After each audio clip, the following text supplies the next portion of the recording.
Good day and thank you for tuning in to the AAU TV Mid-Week News, coming to you from the headquarters of the Association of African Universities in Accra, Ghana. My name is Maame Akua Otuakua. With me are Jemima Deladem Dotsey. And I am Agyemang Darko. And now the headlines on higher education. AAU-PACCI inaugurates African Education Trust Fund Organizing Committee.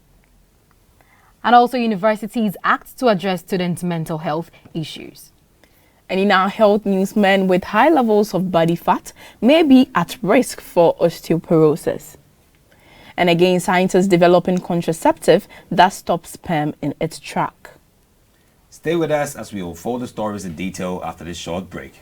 We'll be right back.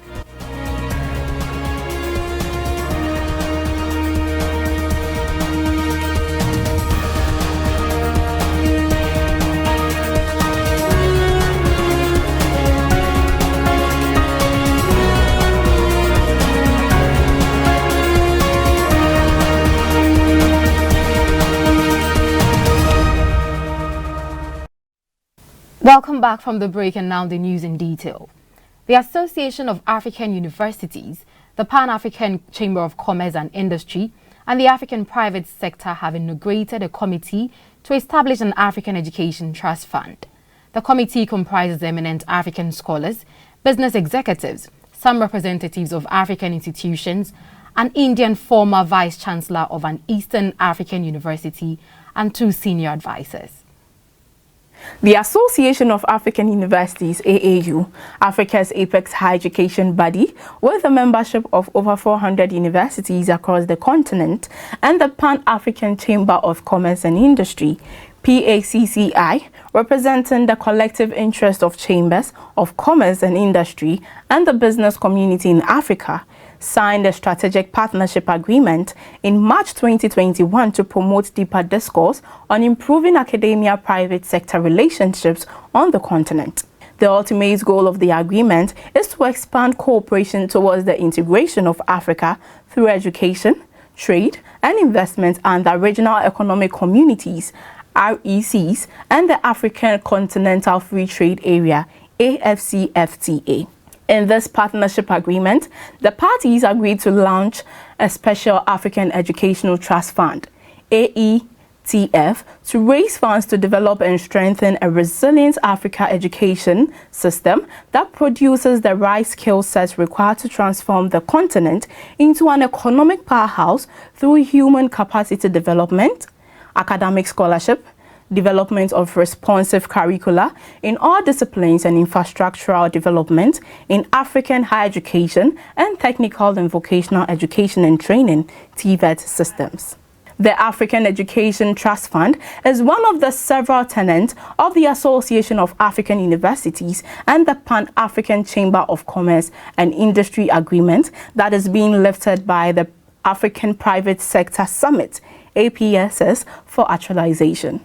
One other is the Bill of Rights for an Enabling Business Environment in Africa, which is currently being drafted and is funded by the United Nations Economic Commission of Africa, UNECA. In a brief but memorable virtual meeting held on 3rd February 2022 and coordinated by the APSS, which has been mandated by the 2 parties of the coordination programs in agreement, an organizing committee of 15 experts in African higher education was inaugurated by the Deputy Chair of the APSS, Mr. Ben Echampon. The committee is chaired by Dr. Eko Spiogapra, a Ghanaian diplomat and former Minister of Education, and also former Minister of Trade and Industry. Mr. J. Wendell Andy, the chair of APSS, applauded the AAU and PACCI for committing to implement the MOU and acknowledged the important roles other sister organizations such as the African Business Council, ABC, have to play to actualize the goals of the MOU. He posited that addressing the skills set needs of the continent is an indispensable enabler, particularly in the conservation of its raw materials for the success of the RECs and the AFCFTA. Well, there we have it. AAU-PACCI inaugurates African Education Trust Fund organizing committee after a strategic partnership agreement was signed in March 2021. I would want us to first of all discuss the inception of this partnership. So personally speaking, I would say the partnership between these parties, which is the Association of African Universities and the Pan-African Chamber of Commerce and Industry, speak volume. I say this because in our era today, it is business and education which is standing, which is ruling our economy now. Whilst, so in this case, while AAU is advocating for higher education in Africa, PACCI also advocates for business promotion. So if these two parties are coming together with a strong force of African scholars, business executives, some representative of African institutions, a former vice chancellor and senior advisors, I believe the purpose of the African Education Trust Fund will be achieved. Well, Agyemang, anything on the inception of AAU-PACCI partnership? No, incredible submission by Jemima about this whole inception. But we look at the role they both play. AAU harmonizing higher education in Africa, PACCI also promoting business across the continent. Two coming together to bridge one gap. Incessantly we've been praying for, or let's say pushing for, that bridge between industry and academia. Students graduate, no jobs. Job creation is a problem. So how do we bridge business promotion giants with higher education harmonizers and see how we can create that level platform for students to now transition from higher education to the job market easily without stress? So these two perhaps are the best brains to make this happen.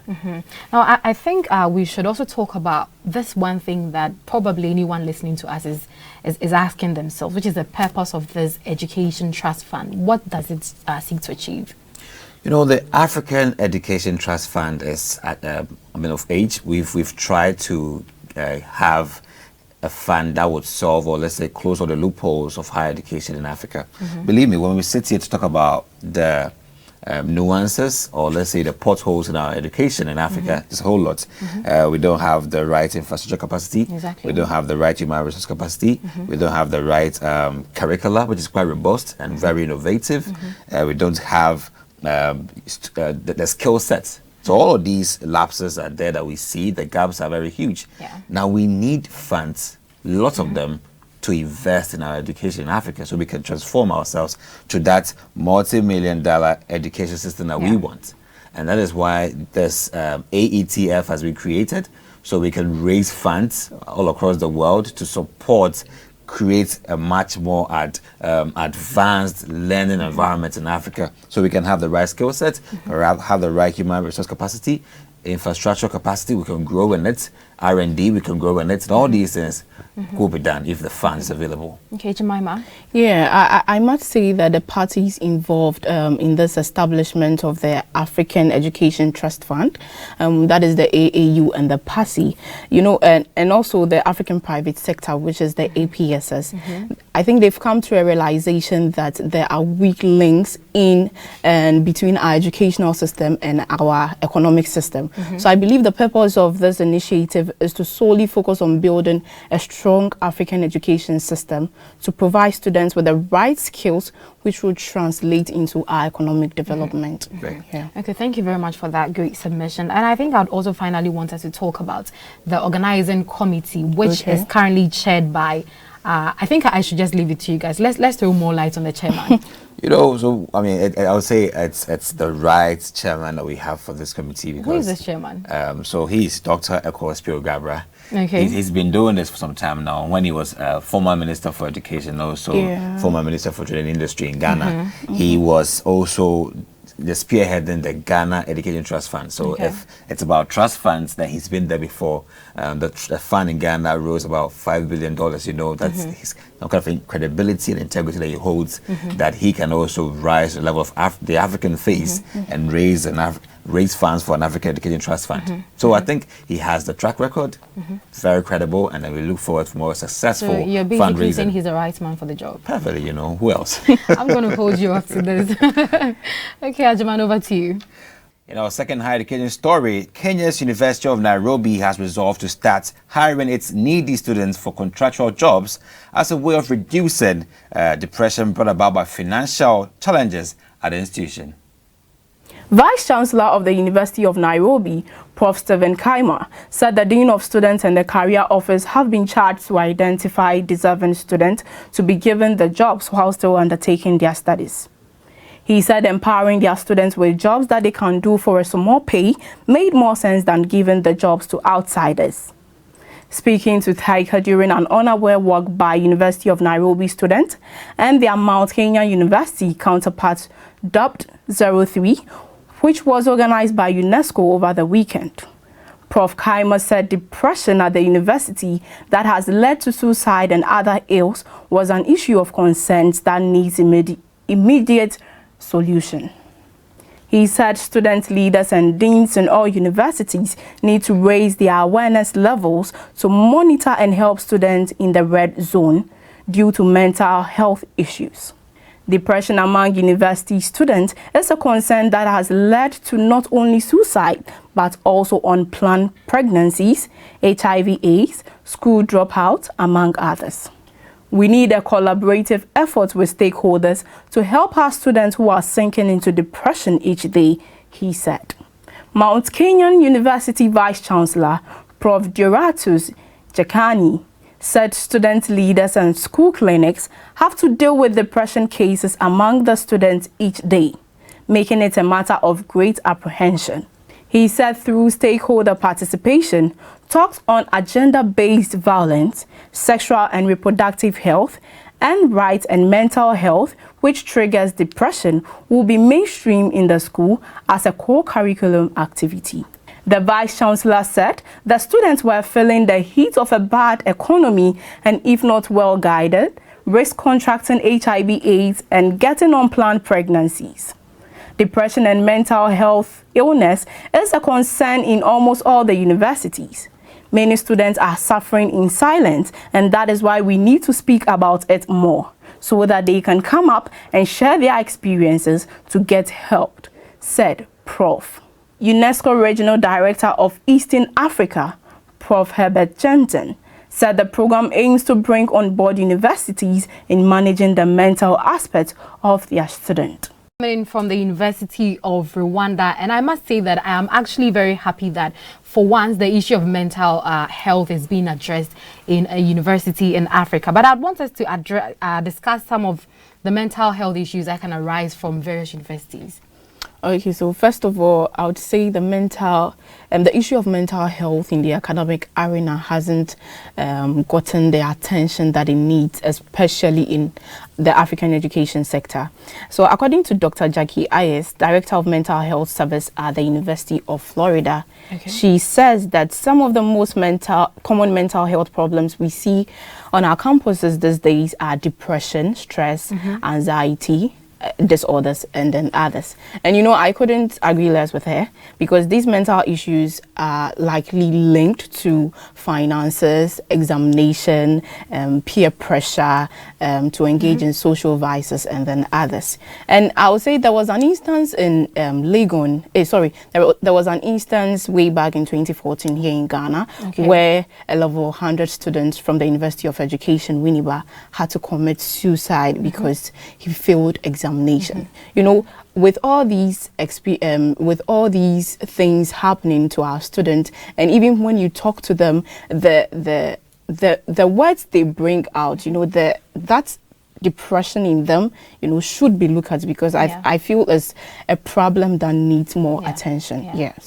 You know, it's very sad, because that person isn't the only person in Africa or in Ghana who has committed suicide due to depression. I mean, I think a lot of universities can give you reports of suicide that has occurred due to depression. True. So I think this is a great one. I would want us to assess the actions taken by the University of Nairobi in addressing the threat of mental health in students. Agyemang? You know, I find it so fascinating that Professor Kiyama of the University of Nairobi took this action. You know, unlike other vice chancellors, he's been a very consistent vice chancellor who's always been close to the students. I've seen that with him, and you know, for him to charter this course with O3 Plus, organized by the UNESCO, just to encourage these students. Sometimes, I mean, it's not about the money. It's not about. It's just about that kind of relationship that they feel that the vice chancellor knows us so well, and he understands us so well, and he's close to us that well. Alone can take away the burdens of these students and make them feel very free. So he went on a walk with these students, and I mean, finding your vice chancellor so close to you on this walk, smiling with you, laughing with you, and interacting with you about what your issues are, and he instructed the institution that, okay, now from henceforth, any job opportunity you find in this place, give it to the students. Exactly, instead of giving it to outsiders. I mean, they deserve it. And that is so remarkable, and I believe it's worth emulating. Exactly. I was actually very glad when Jemima pointed out some effects of this and some causes, actually, when she mentioned that sometimes people get depressed, students get depressed as a result of financial issues. Some also get depressed as a result of emotional challenges. So I think this is a very good one coming from Professor Kiama, where you could clearly see that they have done their research.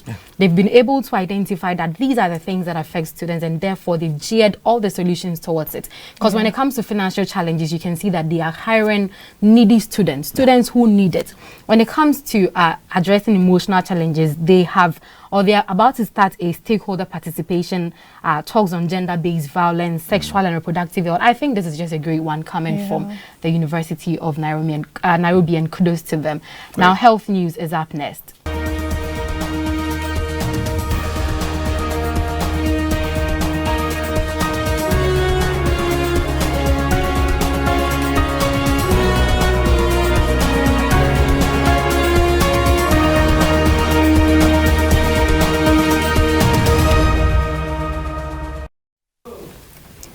In our health news, men with high levels of body fat may have lower bone density and may be more likely to break a bone than those with normal levels of body fat, according to a new study.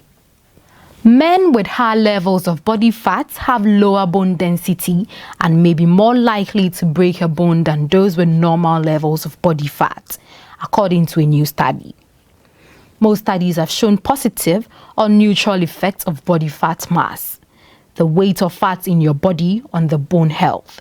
Lean mass is the entire weight of your body, including organs, skin and bones, minus fat. Healthcare providers often assume people with higher body weight have high bone density and are at lower risk of fracture, and these patients are less likely to be screened for osteoporosis. We found that higher fat mass was related to lower bone density, and these trends were stronger in men than women, said Rakesh K. Jain, MD of University of Chicago Medicine in Chicago. Our research suggests that the effect of body weight depends on a person's makeup of lean and fat mass, and that high body weight alone is not a guarantee against osteoporosis, he added. The researchers analyzed the bone mineral density and bone composition of data of 10,814 people under age 60 from the National Health and Nutrition Examination Survey in 2011 to 2018. They found a strong positive association between lean mass and bone mineral density in both men and women. Conversely, fat mass had a moderately negative association with bone mineral density, especially in men.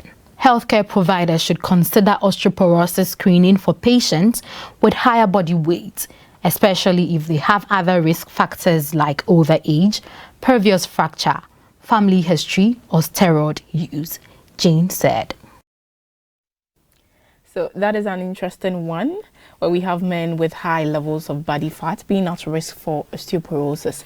But Maame Akua, I want you to give me an insight of what osteoporosis is. Okay, sure.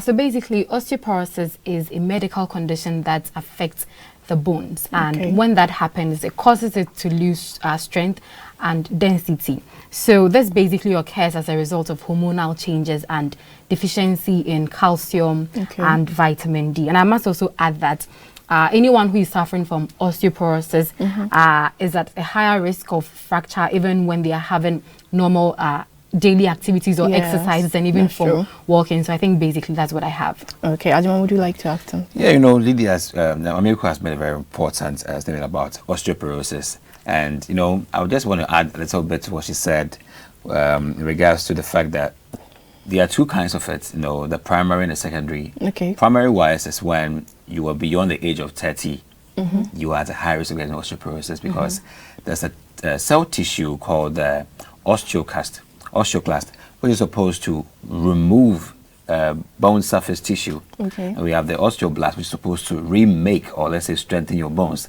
Beyond the ages of 30, the tissue or the cell called the osteoclast is now strengthened to remove bone tissue, whilst the osteoblast has less strength to do the repairing. So you are really at risk of getting osteoporosis at that point. Okay, so Agyemang, let me still be on you. What is the causative effect of high body fat on osteoporosis? That's what the contention is, you know, because it's a thin line between, we believe that the deficiency of phosphate, calcium, diet, vitamin D is quite a big reason why you can get osteoporosis. But we find high fat diet, so high fat was a link. But you can realize that, you know, there are three things. Even though hormonal changes are inevitable, you know, if you're a woman and then you post-menopausal stage, your ovary cannot produce any estrogen, so you are at risk of getting osteoporosis. However, if you are aging, you're also at risk. Yeah. But if you don't exercise, the clauses, if you don't exercise, if you don't consume foods that contain calcium, phosphate, and vitamin D, you increase the risk of getting osteoporosis. So in this case, if you're not doing more of calcium and then vitamin D and phosphorus, and then you're doing more of fat, then you actually a great candidate for osteoporosis. So I think that's what the dynamics plays in. Okay, so lastly, we can talk about some of the causes of osteoporosis. Yeah, so I mean, poor sedentary lifestyle, like poor lifestyle, basically. I mean, you don't exercise. Yes. You don't eat well. You don't actually good nutrition that has more of calcium, vitamin D, and also phosphorus. Then you increase your own chances of getting osteoporosis. Yeah. Maame Akua, would you like Well, to I think I'll just basically add smoking, because smoking has also been highlighted as a red flag for osteoporosis. There's low body weight. That's what I actually find quite confusing.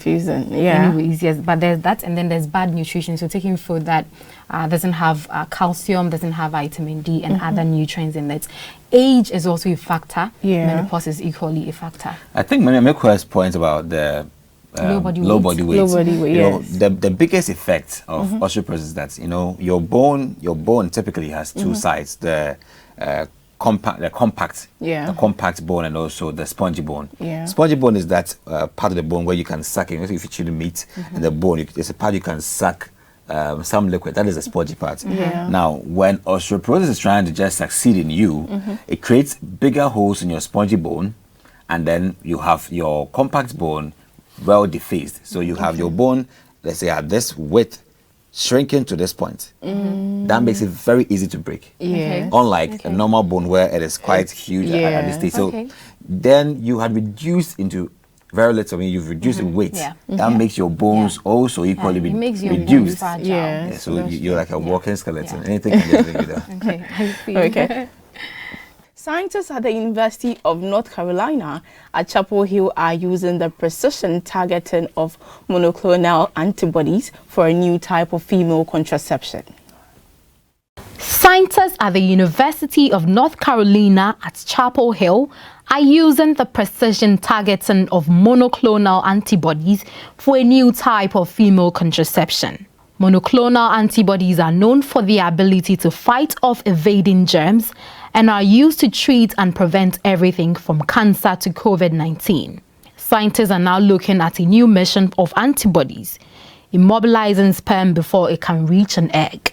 Carolina researchers have engineered ultra-potent antibodies that, during animal testing, effectively trapped and blocked more than 99.9% of human sperm. The promising study results published in Science Translational Medicine suggest contraceptive based on antibodies may offer women a non-hormonal option to prevent pregnancies. These effects can include irregular bleeding, nausea, depression, weight gain, and migraines.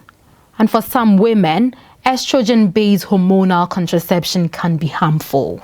There's a major unmet need for alternative, non-hormonal contraceptive for women, said Leah. Nearly half of all pregnancies in the United States are unintended, and Leah is among scientists across the country who are advancing the idea of using anti-sperm antibodies for contraception. We were inspired by infertility that occurs in some women who develop antibodies against their partner's sperms, said study's first author, Bawana Shweta, a doctoral student in the Department of Microbiology and Immunology at the UNC School of Medicine and graduate research assistant at the School of Pharmacy. The antibody they are testing was isolated from an infertile woman and targets a unique surface antigen present on human sperm. When it's added to sperm, the sperm quickly clump together. So that was an interesting story right there, talking about scientists developing contraceptive that stops sperm in its track. But first of all, I would want us to discuss some of the contraceptive needs of women, particularly in the prevention of unwanted pregnancy. What are some of the existing remedies and side effects? Okay, so I'm laughing, which can only mean one thing. I think one existing, in fact, this is the actual existing remedy that we can all use to prevent unwanted pregnancy, which is abstinence.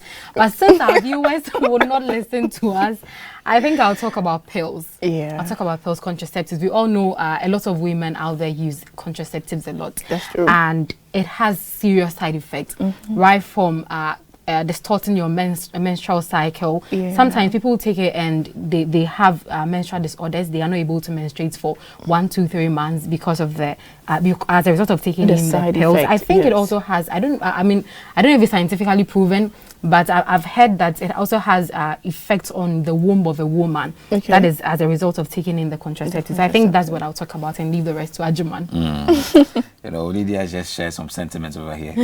Preaching morality there. The point is, I mean, even though as much as we have to applaud the researchers for bringing something quite novel and very reliable in this sense, if you understand, basically, women have been using, I mean, as we mentioned, the pills and all that. And these pills have a lot of side effects. I mean, can alter your menstrual cycle, can create nausea, even infertility. Sometimes you don't take care. So there's a huge gap of risk that has been created by some of the traditional contraceptive elements today. I would say I'm glad because it's a thumbs up to the researchers for bringing this new method, and not for only people who want to abstain or want to be celibate. We have some married women who also want to prevent pregnancy, but still want to have a very nice sexual life with their husbands. That's true. So it also goes for them. And this monoclonal new system, that's monoclonal, what do you call it? Antibody. Monoclonal antibody, exactly. Takes away that strength of these sperms. So let's say the man ejaculates, the sperms are swimming towards the ovary, trying to meet the egg. What happens is that they want to put it into a ring form, so it can be pasted around the vaginal entry, and right when these sperms are swimming, the semen is just approaching the eggs. The monoclonal antibodies are going to neutralize the strength of these sperms and make them weak and bring them together. So it glutenates these sperms and make them unable to proceed for childbirth. And I think this is remarkable. Even though it's still in the phase of coming out to become much more accessible, it is a very reliable way because it wouldn't create that inconvenience that other traditional contraceptive elements could do. Okay, so I think I would want some clarity here. Is it going to be like something that you'd have to inject? I mean, how is it going to... So I think it will be inserted. Inserted? Inserted around the genital area. Okay. And it will just melt over. Okay. So you know, anytime I hear of things like this, yes, it sounds good because then women won't have to kill a lot of babies. You can enjoy your life and not be a murderer. But I'm thinking of the side effect. Because perhaps today is going to help you, but have we thought of the side effect of taking in this monoclonal antibodies? Maybe today, yes, you're going to get the result. You can enjoy a sexual life without getting pregnant if you do not want to. But what if after taking it for a lot of months, a lot of years, and you finally settle that you want to give birth, you want to make babies? What happens? I mean, I think we should also look into the side effects. Yeah. Well, I would want to talk back to what the study said. Okay, if you insert it over there, it will just melt around the area and then it will neutralize all the sperms that want to drive towards the egg, and it's for a period. So let's say per the intercourse, it is neutralized. You would have to reapply again, or let's say retouch again for it to have effect. I understand. So it's just like the normal pills. Exactly. You take a pill if you really believe that you are at risk of getting pregnant after intercourse. Afterwards, if you don't take a pill, it may have an effect on you. Yeah.